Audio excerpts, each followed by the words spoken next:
नमस्कार, हमारे खास कार्यक्रम विजय फैक्टर में आप सबका स्वागत है और मैं हूं आपका दोस्त विजय विद्रोही।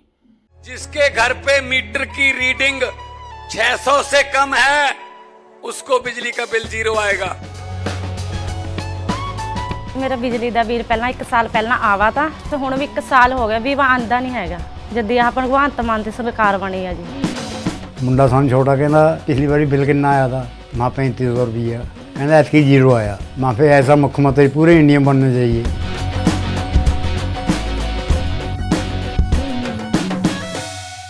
वैसे तो विपक्ष के लिए अच्छा होता कि अगर दिल्ली विधानसभा चुनाव अरविंद केजरीवाल और राहुल गांधी मिलकर लड़ते। मिलकर तो लड़ नहीं रहे हैं, उल्टे एक दूसरे से लड़ते हुए नजर आ रहे हैं।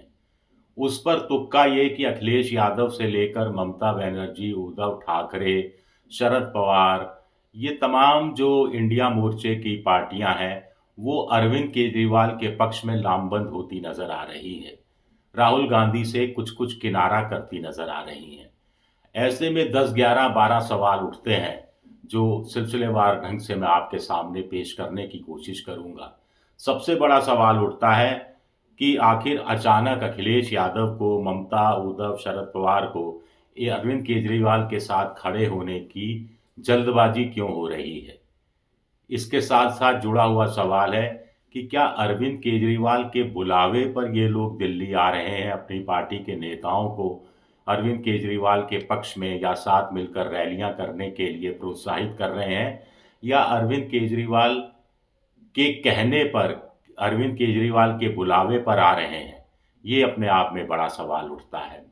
अगर अरविंद केजरीवाल के बुलावे पर आ रहे हैं तो क्या ये माना जाए कि अरविंद केजरीवाल को अपनी जीत सुनिश्चित नहीं लग रही और अपनी साथियों का वो इस्तेमाल चुनाव में एक एक वोट का, अब दिल्ली में बंगाली वोटर भी है, बंगाली मार्केट भी है, दिल्ली में पूर्वांचल का 38-40% वोट है जिसमें हाँ अखिलेश यादव का भी थोड़ा सा दखल है, शत्रुघ्न सिन्हा टीएमसी के सांसद का दखल है, मराठी वोटर भी है, दक्षिण भारत का वोटर भी है।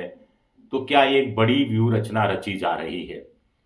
क्या इन नेताओं का एक ही अरविंद केजरीवाल के साथ खड़ा होना, राहुल गांधी के खिलाफ खड़ा होना भी माना जाए,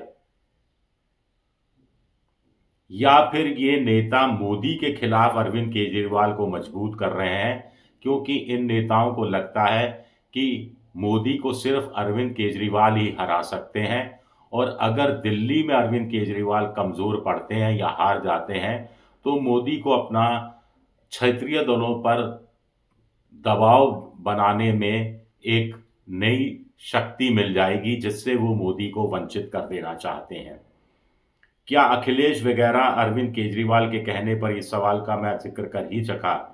चौथा सवाल ये उठता है कि क्या इंडिया मोर्चे से कांग्रेस को अलग करने की कोई तैयारी हो रही है, कोई रणनीति बन रही है।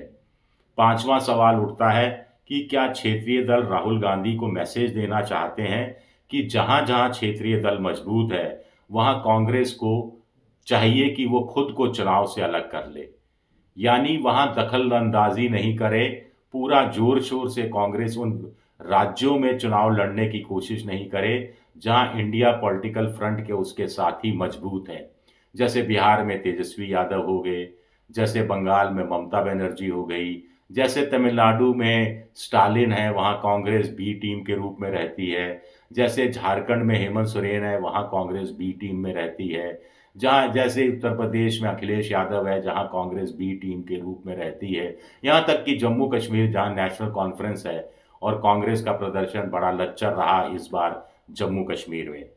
छठा सवाल उठता है कि क्या कांग्रेस के बिग ब्रदर एटीट्यूड से ये दल नाराज हैं और अरविंद केजरीवाल का खुलकर समर्थन कर अपनी नाराजगी खुलकर दिखा रहे हैं। सातवां सवाल उठता है या ये माना जाए कि इंडिया पॉलिटिकल मोर्चा सिर्फ लोकसभा चुनाव के लिए था और विधानसभा चुनाव में सभी दल अपने अपने हिसाब से अपनी अलग अलग रणनीति बनाने के लिए आज़ाद हैं। आठवां सवाल उठता है कि क्या विपक्षी दलों की इस रणनीति से मोदी को कुल मिलाकर फायदा होगा, क्योंकि जहां जहां विधानसभा चुनाव होते हैं वहां वहां जब जब मोदी क्षेत्रीय दलों से उलझते हैं वहां वहां उनकी हार हो जाती है। लेकिन अगर देश भर में मैसेज गया कि क्षेत्रीय दल भी आपस में एक नहीं है, इंडिया पॉलिटिकल मोर्चे में दरारें ही दरारें हैं, तो कहीं मुस्लिम वोट, कहीं दूसरे तबके का वोट, वो अगर बढ़ता है कुछ राज्यों के हिसाब से, तो उससे अंततः बीजेपी को, मोदी को ही फायदा होगा। नवा पॉइंट ये है कि अगर हाँ मोदी को फायदा होगा तो कांग्रेस को क्या नई रणनीति बनानी होगी।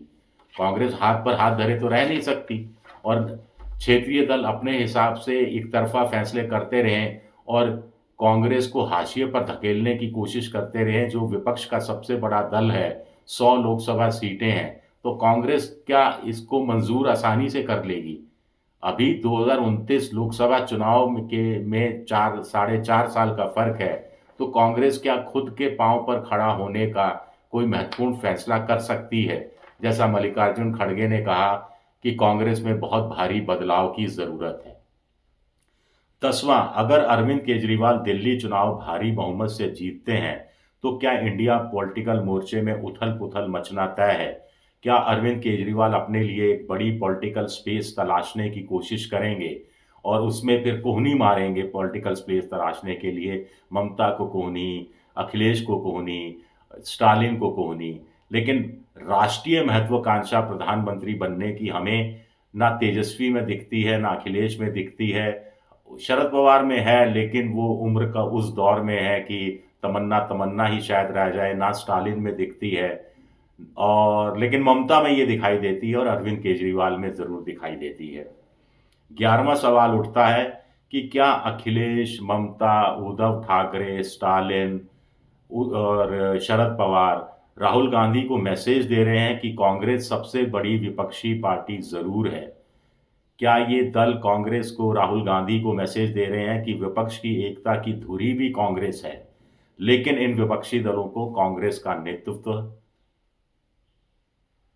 मंजूर नहीं है। ऐसे में सबसे बड़ा सवाल है कि विपक्षी दल कांग्रेस को क्या चुनौती दे रहे हैं कि वह उन राज्यों में बीजेपी से जहां जहां उसका सीधा मुकाबला होता है, उन राज्यों के विधानसभा चुनाव में अपने स्ट्राइक रेट को सुधारे, ज़्यादा से ज़्यादा राज्यों में बीजेपी को हराने की कोशिश करे। अगले लोकसभा चुनाव से पहले उत्तराखंड, हिमाचल प्रदेश, राजस्थान, छत्तीसगढ़, मध्य प्रदेश, कर्नाटक, तेलंगाना, इन राज्यों में विधानसभा चुनाव होने हैं। असम में विधानसभा चुनाव होना है, जहां पर कांग्रेस और बीजेपी के बीच ही आमतौर पर सीधा मुकाबला होता आया है और होना है। तो क्या कांग्रेस के लिए ये विपक्षी दल एक चुनौती दे रहे हैं कि आप 2029 के लोकसभा चुनाव से पहले इन विधानसभा चुनाव में अच्छी जीत हासिल करिए, और अगर आप ऐसा करने में कामयाब होते हैं तो 2029 के लोकसभा चुनाव में हमें आपका नेतृत्व मंजूर होगा।